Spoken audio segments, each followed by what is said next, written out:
Mari saudara kita tundukkan kepala kita berdoa.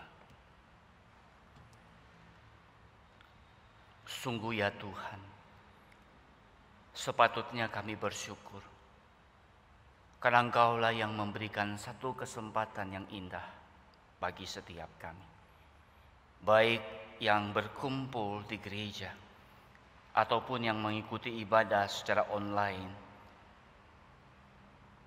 untuk boleh merenungkan kebenaran dari firman Tuhan. Tuhan, di dalam segala kelemahan keterbatasan kami membutuhkan pertolongan Allah Roh Kudus yang telah Tuhan berikan di dalam hidup kami ketika melahir barukan kami. Biarlah Roh Kudus itu boleh bekerja dengan leluasa untuk memusatkan konsentrasi kami, membuka hati kami, dan memberi kepada kami telinga seorang murid untuk dengar-dengaran kepada apa yang Engkau akan firmankan kepada kami. Berikanlah pencerahan buat kami ya Tuhan, supaya kami mampu mengerti firman-Mu dengan benar. Dan berikanlah juga pertolongan-Mu ya Tuhan, supaya kami boleh mengalami pertumbuhan iman kami. Kami boleh menjadi orang-orang yang menjadi saksi Tuhan dimanapun Tuhan tempatkan kami. Jadikanlah kami pelaku-pelaku daripada firman-Mu ya Tuhan. Dan Engkau beri pertolongan juga kepada hamba-Mu di dalam segala keterbatasan, kelemahan, kekurangan dirinya. Tuhan yang boleh lengkapi, Tuhan yang berkenan memakainya untuk menjadi alat berkat bagi setiap kami. Terima kasih Bapa di surga. Berbicaralah kepada kami, oleh karena kami siap untuk mendengarnya. Di dalam nama Tuhan Yesus Kristus kami sudah berdoa. Amin. Jemaat dipersilakan duduk kembali.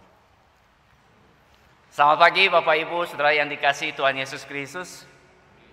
Baik saudara yang di tempat ini ataupun yang ada di rumah, saya berharap tetap bisa berkonsentrasi untuk mengikuti jalannya pemberitaan firman Tuhan. Dan saya berharap juga saudara semua di dalam kondisi tubuh yang sehat. Terutama saudara-saudara yang di rumah, seringkali ibadah online itu ada banyak godaan, ada banyak gangguan.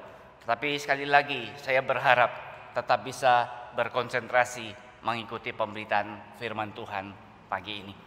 Nah saudara-saudara, tema yang akan kita bahas merupakan satu tema yang sangat penting, tema yang mungkin menjadi pergumulan hidup kita juga.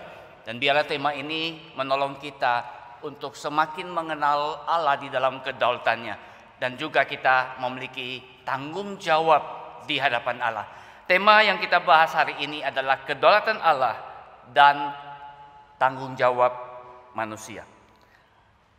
Nah saudara, dasar firman Tuhan yang menjadi perenungan kita hari ini diambil dari Ester, kitab Ester pasal 4 ayat 10 sampai dengan 17. Kitab Ester pasal 4 ayat 10 sampai dengan 17. Mari kita membuka Alkitab kita dan kita membaca bersama-sama. Saudara yang ada di sini boleh membaca bersama dengan saya, yang di rumah pun juga boleh membaca Alkitab saudara sekalian. Mari kita membaca bagian firman Tuhan ini.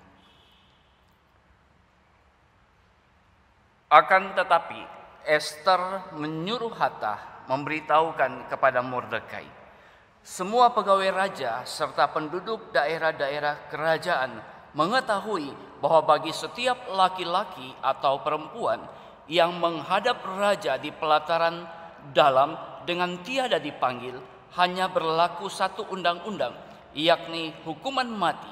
Hanya orang yang kepadanya raja mengulurkan tongkat emas yang akan tetap hidup.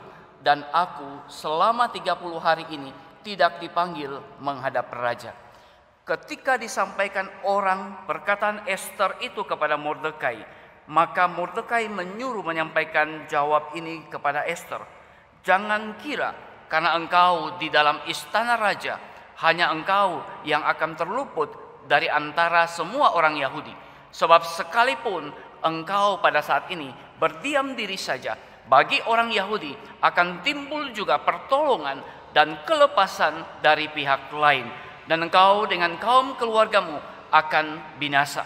Siapa tahu mungkin justru untuk saat yang seperti ini engkau beroleh kedudukan sebagai ratu.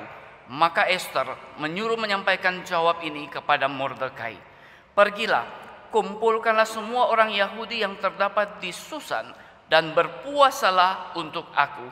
Janganlah makan dan janganlah minum 3 hari lamanya, baik waktu malam, baik waktu siang. Aku serta dayang-dayangku pun akan berpuasa demikian, dan kemudian aku akan masuk menghadap raja. Sesungguh pun berlawanan dengan undang-undang. Kalau terpaksa aku mati, biarlah aku mati. Maka pergilah Mordekai dan berbuatnyalah tepat seperti yang dipesankan Ester kepadanya. Demikianlah pembacaan firman Tuhan. Saudara, kitab Ester merupakan narasi yang diberi nama sesuai dengan salah satu tokoh dalam narasi tersebut, yaitu Ester.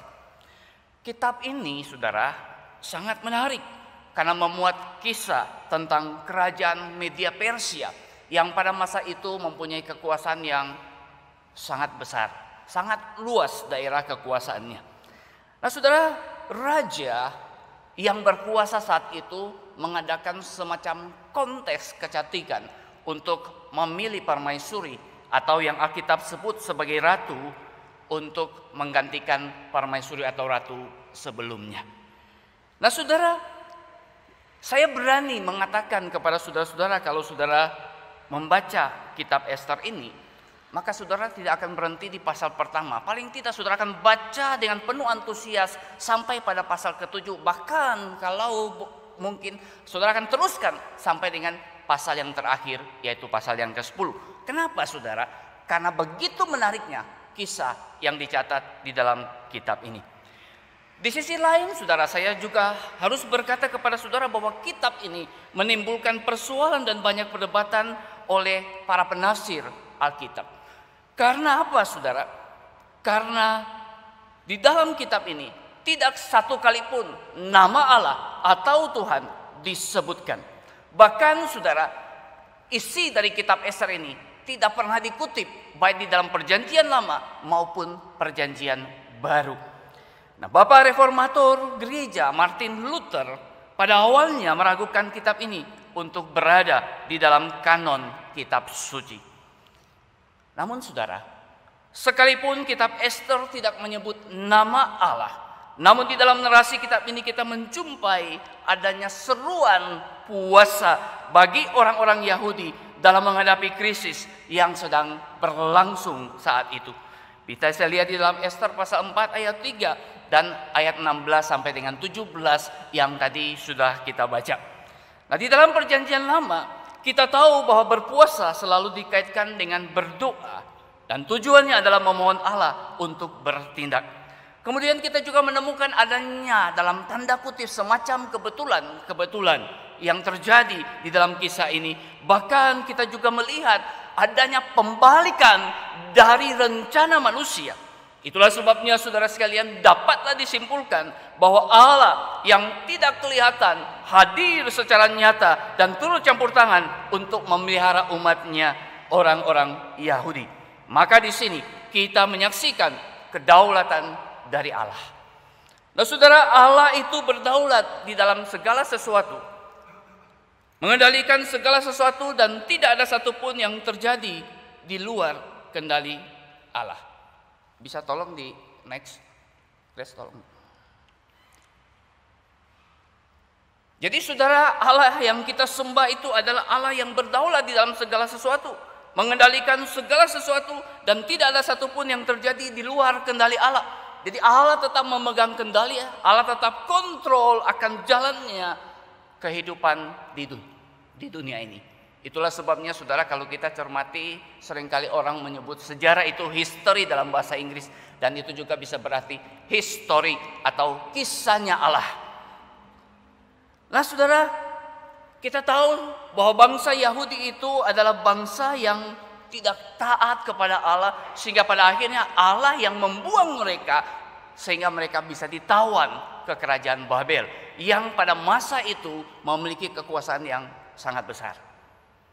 Lalu kemudian kerajaan Babel yang masa itu begitu besar, muncullah kerajaan Persia yang pada akhirnya mengalahkan Media, lalu bergabung dan meruntuhkan atau mengalahkan kerajaan Babel, saudara.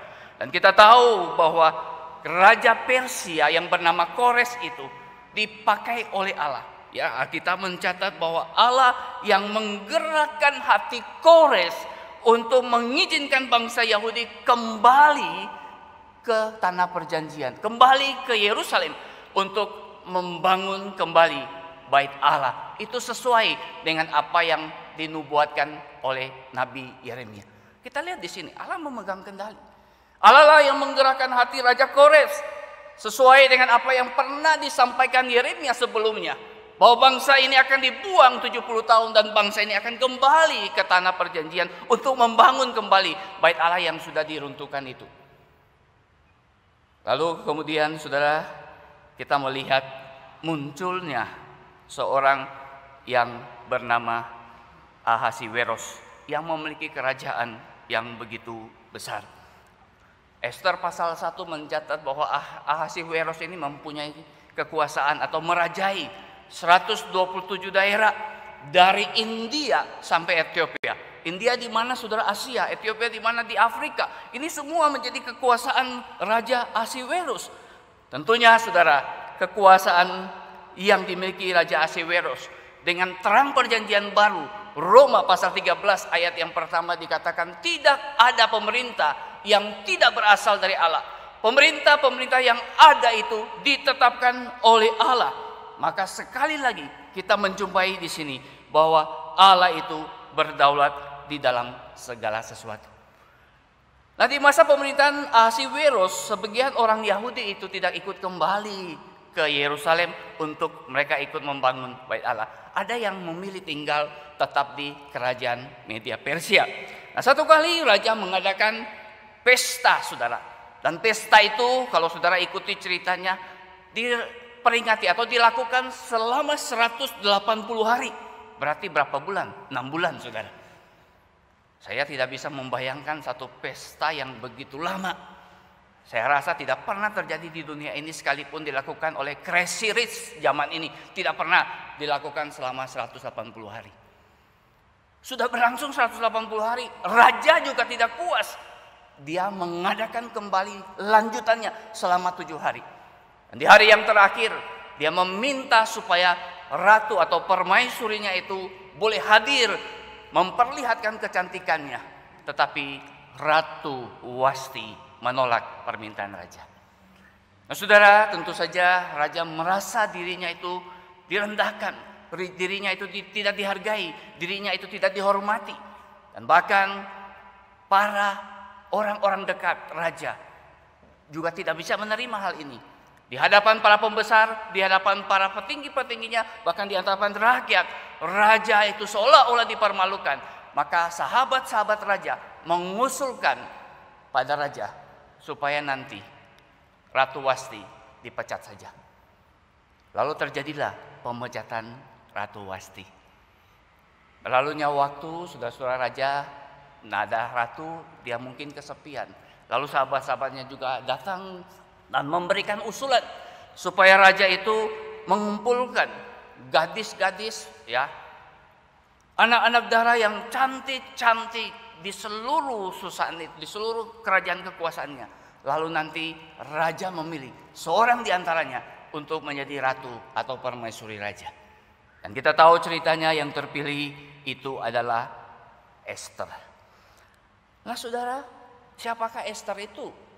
Kalau kita ikuti ceritanya, kita tahu Esther itu adalah seorang Yahudi, anak yatim piatu yang diangkat anak oleh saudara sepupunya yang lebih tua, yaitu Mordekai. Dan kita tahu di sini orang yang biasa, terlahir dibesarkan yatim piatu oleh ayah angkatnya, tetapi dia yang justru terpilih menjadi ratu menggantikan Wasti. Sekali lagi kita melihat tangan kuasa Allah yang berdaulat itu sedang memegang kendali. Orang yang begitu dalam pandangan kita orang yang mungkin tidak punya apa-apa, yatim piatu dibesarkan ayah angkat, orang Yahudi lagi, orang yang sebenarnya orang buangan pada masa kerajaan Babel sebelum Media Persia berkuasa. Nah saudara, itulah sebabnya hari ini kalau apapun kondisi saudara, saudara jangan pernah memandang rendah dirimu. Kalau Allah mau menebus engkau dengan memberikan Kristus yang mati bagimu, engkau sangat bernilai di hadapan Allah. Jangan menilai dirimu rendah. Jangan menilai bahwa engkau tidak punya apa-apa. Esther yang tidak ada apa-apa, gadis yang sederhana, gadis yatim piatu, Tuhan bisa berkarya dan membawa dia untuk menduduki jabatan sebagai ratu, saudara. Nah saudara, kisah selanjutnya ada sebuah kebetulan, ya, bagi mata kita ini sebuah kebetulan, tetapi di mata Tuhan yang berdaulat tidak ada satupun yang kebetulan. Satu kali saudara, Mordekai itu mendengar rencana busuk dari Bigtan dan Teres, penjaga pintu gerbang yang mau membunuh Raja Ahasiweros. Lalu Mordekai menyampaikan kepada Esther untuk disampaikan kepada raja. Kemudian setelah diteliti saudara, benar demikian rencana itu, maka Bigtan dan Teres akhirnya dihukum mati dengan disulah dengan tiang. Ya, jadi tiang sulah menyulah mereka. Lalu selanjutnya kita lihat bagaimana seorang Haman, orang Agag itu diberikan kedudukan yang tinggi oleh Raja Ahasiweros. Dia lebih tinggi dari semua pembesar-pembesar yang ada di istana raja. Dan di semua kekuasaan kerajaan Ahasiweros pada saat itu. Nah saudara, karena kedudukannya yang tinggi, maka semua pembesar yang lain yang ada di bawah Haman, pegawai-pegawai raja, kalau ketemu Haman mereka akan berlutut, mereka akan sujud di depan Haman. Tapi celakanya saudara, Mordekai tidak mau berlutut, tidak mau sujud di hadapan Haman. Tentu kita tahu apa yang menjadi perasaan Haman. Dia sangat marah sekali. Apalagi ketika dia tahu Haman itu orang Yahudi. Saudara, kita cermati Haman orang Agag yang juga adalah orang Amalek. Ya, kita tahu Raja Agag itu pernah diberi hidup oleh Saul, padahal disuruh dibunuh. Dan pada akhirnya dicincang-cincang sama Samuel. Ya, jadi ada satu permusuhan antara orang Amalek ini dengan orang Yahudi. Sehingga ketika Haman tahu Mordekai orang Yahudi, dia mengatakan akan sangat terhina kalau hanya Mordekai yang dibunuh, tapi harusnya semua orang Yahudi dimusnahkan. Maka dia membuat rencana itu. Dan setelah rencananya tersusun, dia datang kepada Raja Ahasiweros minta persetujuan. Dan dengan cara yang licik saudara, dia berkata kepada Ahasiweros untuk melakukan pemusnahan kepada satu bangsa. Dia tidak menyebut bangsa siapa. Dan dia minta supaya ada persetujuan raja. Dan apa yang terjadi saudara, raja memberi wewenang kepada Haman. Kamu boleh lakukan apa yang kamu pandang baik. Dan bahkan kamu bisa menerbitkan surat cincin meterai raja dicap di situ. Setelah itu surat itu diedarkan kepada seluruh daerah kekuasaan Raja Ahasiweros. Dan tentu itu sangat menggemparkan. Itu membuat orang Yahudi ketakutan, orang Yahudi berduka. Dan apa yang dicatat di dalam pasal 4 ayat 1, bagaimana mereka itu gempar, mereka itu berduka cita. Dan di ayat 3 pasal 4, mereka karena duka cita yang begitu besar, mereka melakukan puasa. Nah saudara-saudara, apa yang terjadi selanjutnya? Saya akan melanjutkan, tetapi kita masuk dulu kepada poin yang berikutnya, yaitu kedaulatan Allah tidak menghilangkan tanggung jawab manusia. Bahkan Allah memberi kesempatan kepada manusia terlibat dalam rencananya. Kalau kita membaca pasal yang keempat selanjutnya, kita menemukan bahwa bagaimana Mordekai menyingkapi hal itu dengan datang ke depan istana raja dengan berpakaian kain kabung, yang menunjukkan betapa duka citanya dia. Lalu apa yang dilakukan Mordekai itu sampai kepada Esther, tentunya sebagai ratu dia malu. Papa angkatnya kok berbuat seperti itu, menggunakan kain kabung. Oke, saya kirimkan pakaian yang bagus, biar dia ganti pakaian, jangan mempermalukan dirinya misalnya, begitu ya. Lalu kemudian saudara diberi pakaian, tapi Mordekai tidak menerimanya. Dia tetap memakai kain kabung. Itulah sebabnya saudara, Esther mengutus sida-sida raja bernama Hatta untuk bertemu dengan Mordekai. Dan disitulah Mordekai menyampaikan rencana busuk Haman. Surat yang sudah diedarkan itu salinannya diberikan kepada Ester. Lalu kemudian Mordekai meminta supaya Ester itu menyampaikan perkara ini kepada raja dan meminta karunia raja agar membela bangsanya, sehingga bangsanya itu tidak akan dimusnahkan. Dan yang kita baca tadi, saudara, Ester memberikan jawaban bahwa tidak mungkin dia datang kepada raja kalau raja tidak mengundang dia. Kalau dia datang kepada raja, maka yang dia akan alami adalah mati, saudara. Nah, saudara, disinilah kita lihat bagaimana Mordekai mengambil sebuah tanggung jawab. Kalau kita mencermati perkataan Mordekai, kalau kamu tidak bisa melakukan, dia yakin ada pertolongan dari pihak lain. Kenapa Mordekai memiliki keyakinan seperti itu? Karena dia tahu bangsa Yahudi itu adalah bangsa pilihan Allah. Tidak mungkin Allah membiarkan bangsa ini musnah. Pasti ada pertolongan yang datang dari Allah melalui pihak lain.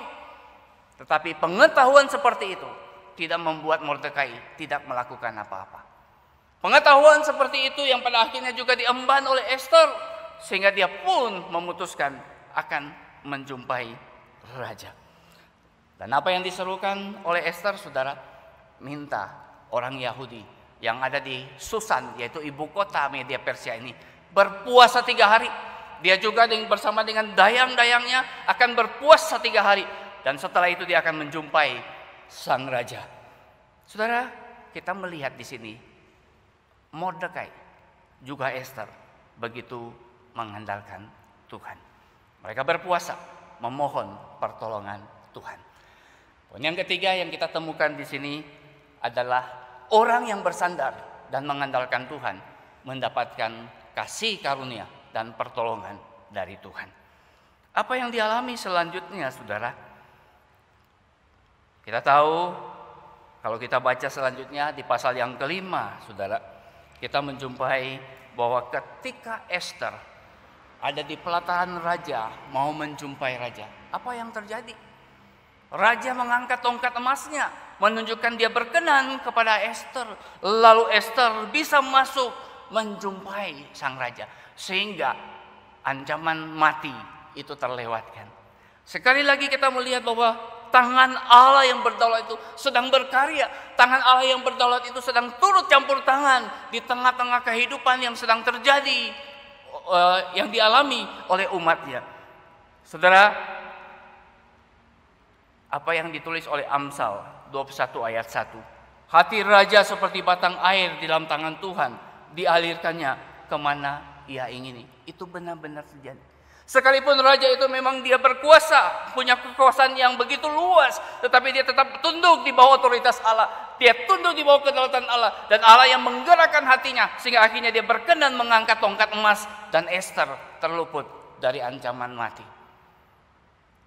Saudara, disitulah kita melihat ketika orang mau melakukan sebuah tanggung jawab di hadapan Tuhan, lalu memohon pertolongan Tuhan, Tuhan akan mendampinginya. Tuhan akan menyertanya dan Tuhan akan menolong orang tersebut.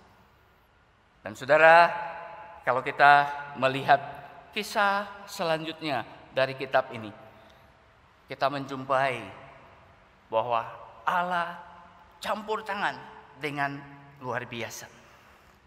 Waktu Ester datang dan raja berkenan, saudara, raja tanya sama dia, pasti raja pikir Ester punya kebutuhan. Apa yang Ester mau minta? Setengah daripada kerajaan ini bisa diberikan kepada Ester. Tapi mari kita perhatikan, Ester yang mengandalkan Tuhan, bersandar pada pimpinan Tuhan. Dia tidak meminta harta apapun, dia tidak meminta kekuasaan apapun, tapi dia hanya meminta satu hal yang sederhana.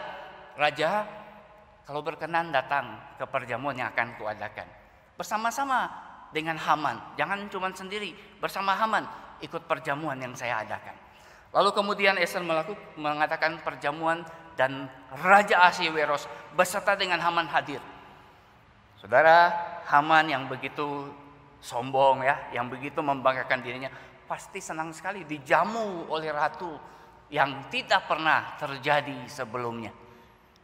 Nah, saudara-saudara, di dalam perjamuan itu kembali raja tanya, apa sih yang ada permintaan dari Esther? Esther pun tidak minta sesuatu yang lain. Esther hanya ngomong, kalau raja berkenan untuk bersama-sama sekali lagi perjamuan di esok hari, aku akan mengadakan itu. Dan raja diundang sekali lagi bersama dengan Haman untuk perjamuan di esok harinya. Nah, saudara-saudara, Haman setelah perjamuan di hari pertama dia pulang. Ya, saya bisa menggambarkan kelihatannya Haman itu jalan seolah-olah tidak menginjak lantai. Karena betapa bangganya dia, betapa besar hatinya. Dia merasa sangat terhormat. Ratu berserta raja melakukan perjamuan dengan dia. Satu-satunya orang yang bukan raja atau ratu, hanya dia yang ikut perjamuan itu. Oh, saudara-saudara, dia pulang dengan gembira. Tetapi kemudian waktu dia keluar istana, lihat si Mordekai yang tetap tidak bergeming, tetap diam di tempatnya dan tidak berlutut atau sujud di hadapannya. Hatinya kembali dongkol, saudara. Pulang ke rumah, dia ceritakan kepada istrinya betapa dia begitu senang karena dijamu oleh Esther. Tapi si Mordekai itu tidak pernah mau sujud dan menyembah dia. Nah, saudara-saudara, maka disitulah istri juga sahabat-sahabatnya Haman mengatakan, wah, kamu ini sama Mordekai sudah kalah lah. Lalu mereka mengusulkan supaya malam itu juga mendirikan tiang sulaan untuk menyulah Mordekai. Dan Haman berpikir, oke, ya, buatin tiang sulah. Nanti saya akan minta raja untuk menyetujui agar saya mempersembahkan mayat Mordekai kepada raja. Saudara, pas malam itu ketika Haman sedang memerintahkan orang-orangnya mendirikan tiang sulaan bagi Mordekai, malam itu saudara, Raja Ahasiweros nggak bisa tidur. Saya tanya kepada saudara, kalau saudara nggak bisa tidur, apa yang saudara lakukan? Biasanya saudara ambil obat tidur, minum supaya cepat bisa tidur ya. Jangan saudara pikir kalau saya tidak bisa tidur, saya ambil Alkitab baca, biar cepat ngantuk dan tidur. Jangan saudara. Nah, saudara, Ahasiweros pada saat dia tidak bisa tidur, dia justru minta hamba-hambanya ngambil apa? Buku catatan sejarah. Lalu dibacakan catatan sejarah itu, kemudian didapatilah bahwa Mordekai pernah berjasa meluputkan raja dari rencana pembunuhan Bigtan dan Teres. Dan raja tanya kepada hamba-hambanya, kehormatan apakah yang diberikan kepada Mordekai? Hamba-hambanya mengatakan, tidak ada kehormatan apapun yang diberikan Mordekai. Saudaraku, pas Raja Ahasiweros sedang memikirkan kehormatan apa yang akan diberikan ke Mordekai, Haman datang. Suatu kejadian yang seolah-olah kebetulan, seperti sinetron saudara ya, ada ini tiba-tiba muncul dan sebagainya. Haman datang. Sebelum Haman mengungkapkan dia minta persetujuan raja untuk mempersembahkan mayat Mordekai, pas saat itu pun raja langsung mengajukan sebuah pertanyaan. Kehormatan apakah yang harus diberikan kepada orang yang sudah berjasa di dalam kerajaan ini? Tanpa menyebut nama.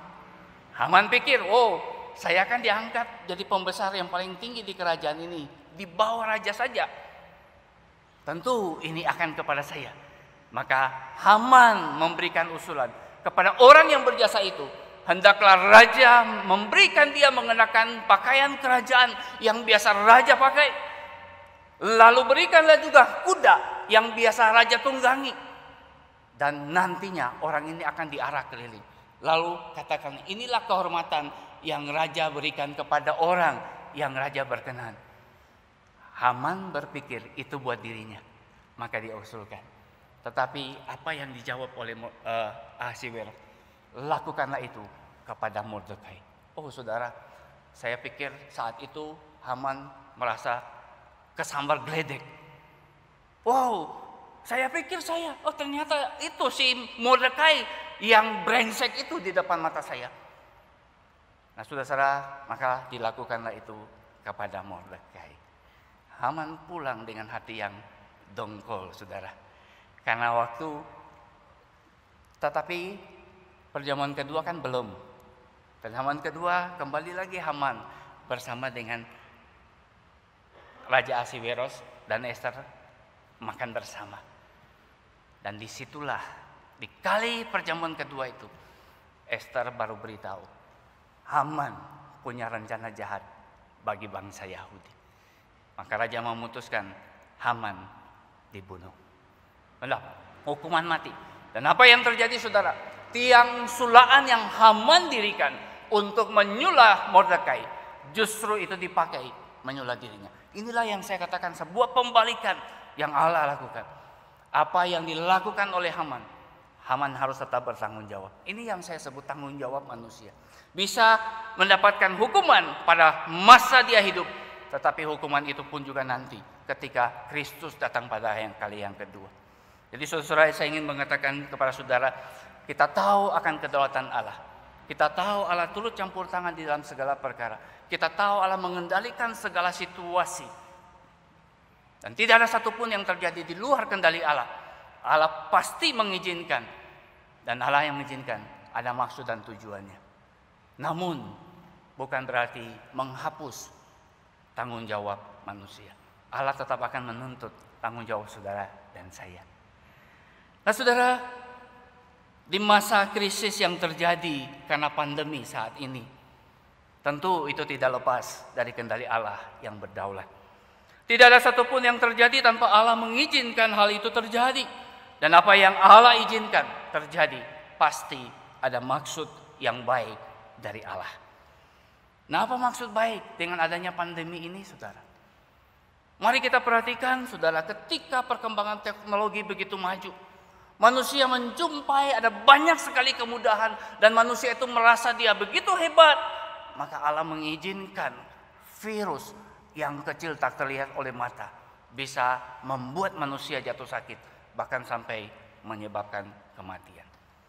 Bahkan saudara, negara yang paling maju di dunia yang kita lihat, Amerika Serikat, menjadi urutan pertama di dalam kasus positif COVID-19. Bahkan hari ini saudara, virus corona itu sudah merenggut lebih dari 1.071.000 umat manusia di dunia ini yang meninggal dunia karena COVID-19. Allah sedang mengatakan kepada manusia, hai manusia, kamu jangan sombong. Perhatikan hidupmu, sebenarnya hidup yang rapuh sedikit saja. Tangan Allah bekerja, kamu tidak ada apa-apanya. Saudara, ini luar biasa yang Allah lakukan. Lalu apa maksud baik Allah mengizinkan virus ini muncul? Biar manusia sadar, hidup bukan bergantung pada dirinya. Hidup ada di tangan Tuhan. Mati dan hidup itu ada tangan Tuhan. Saudara lahir di dunia ini, maka saudara juga nanti akan menjumpai kematian. Itu ada di dalam kedaulatan Allah. Saya tidak pernah minta dilahirkan, tapi saya tahu lahir. Dan saya tahu saya lahir, satu hari nanti saya mati. Itu ada dalam kedaulatan Allah.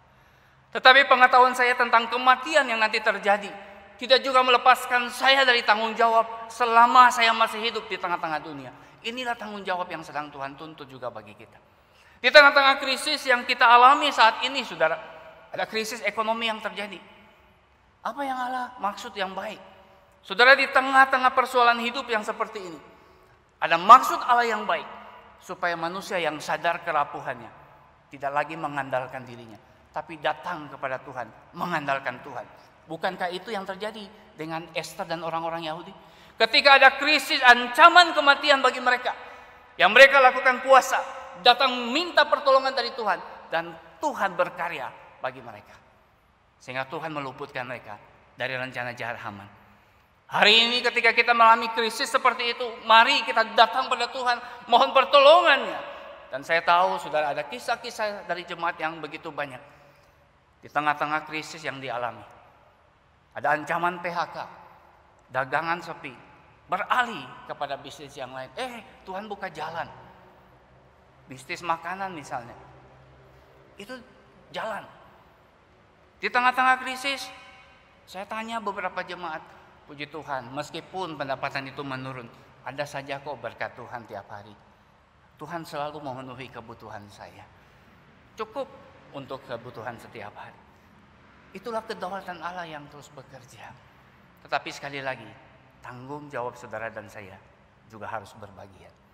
Di tengah-tengah pandemi seperti ini, yang harus menjadi tanggung jawab saudara dan saya apa? Jalankanlah protokol kesehatan yang pemerintah anjurkan. Supaya setidaknya kita juga berbagian untuk memutus mata rantai penyebaran virus corona, bukan? Jangan sampai kita berpikir, mati hidup di tangan Tuhan. Saya boleh tidak pakai masker kalau saya keluar di luar. Saya boleh tidak cuci tangan, saya boleh tidak menjaga jarak. Nanti kena, baru saya salah. Mari saudara, kita melakukan tanggung jawab setiap kita. Karena itu ya yang Tuhan tuntut daripada kita. Nah saudara, selanjutnya saya ingin melanjutkan pembahasan kita hari ini. Saudara, ada penafsir yang mengatakan bahwa Esther merupakan bayang-bayang dari Kristus karena mempertaruhkan nyawanya demi menyelamatkan bangsa Yahudi. Memang saudara ya, Esther bilang, kalaupun aku mati ketika menghadap raja dan raja tidak berkenan, biarlah aku mati. Memang dia mempertaruhkan nyawanya. Tetapi saya ingin berkata kepada saudara-saudara sekalian, Kristus itu jauh lebih besar, jauh melampaui apa yang dilakukan oleh Esther. Karena Kristus menyerahkan dirinya, menanggung hukuman sampai mati di atas kayu salib demi menebus dosa-dosa umat pilihannya. Oh saudaraku, hari ini kalau saudara dan saya bisa menjadi orang percaya, bukan karena kita lebih baik dari orang lain, bukan karena kita lebih hebat, bukan karena sesuatu yang kita pernah lakukan, tetapi kita bisa menjadi orang percaya karena jasanya Kristus yang mati di atas kayu salib. Kalau hari ini kita menjadi umat yang dibenarkan di hadapan Allah, sekali lagi bukan karena kebenaran kita, tetapi karena kebenaran Kristus yang membenarkan saudara dan saya. Sehingga hari ini saudara dan saya bisa datang menghampiri hadirat Allah dalam ibadah seperti ini. Bagi saudara-saudara yang masih ragu-ragu dengan keselamatan hidupnya, yang masih hidup sesuka hatinya, ingat, Kristus telah menanggung dosa, mati di atas kayu salib, dan hanya di dalam Dialah engkau bisa diselamatkan. Itulah sebabnya saudara, hari ini saya menyerukan, kalau engkau belum menerima Kristus sebagai Tuhan dan Juru Selamat pribadi, saya mengundang engkau datang tersungkur di hadapan Kristus. Rendahkanlah hatimu, bukalah hatimu, terimalah Dia sebagai Tuhan dan Juru Selamat pribadi. Dan disitulah engkau boleh diampuni dosa-dosamu. Dan ada jaminan kehidupan yang kekal yang bisa engkau raih. Bahkan di tengah-tengah hidup yang engkau sedang jalani, ada satu persekutuan yang indah yang bisa engkau jalin dengan Dia. Karena ketika orang berdosa, relasi dengan Allah itu putus. Tapi waktu Yesus datang ke dalam dunia, naik ke kayu salib, maka setiap orang percaya kembali memiliki relasi dengan Allah. Relasi yang tentu akan penuh dengan sukacita. Relasi yang memberikan damai sejahtera yang bukan diberikan oleh dunia ini, tapi diberikan oleh Tuhan saja. Biarlah kebenaran firman Tuhan ini boleh menjadi berkat bagi kita semua. Kita tundukkan kepala, kita berdoa.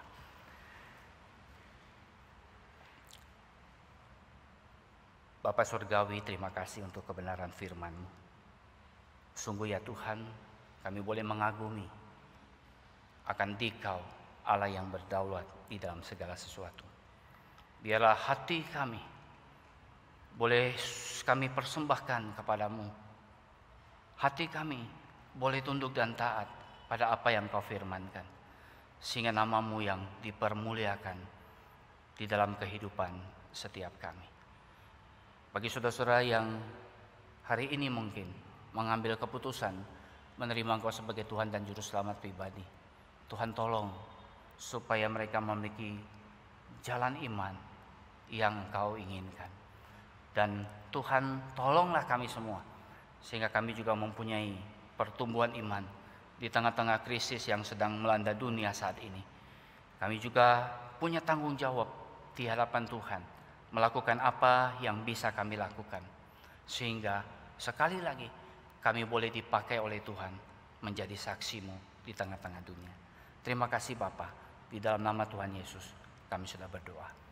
Amin.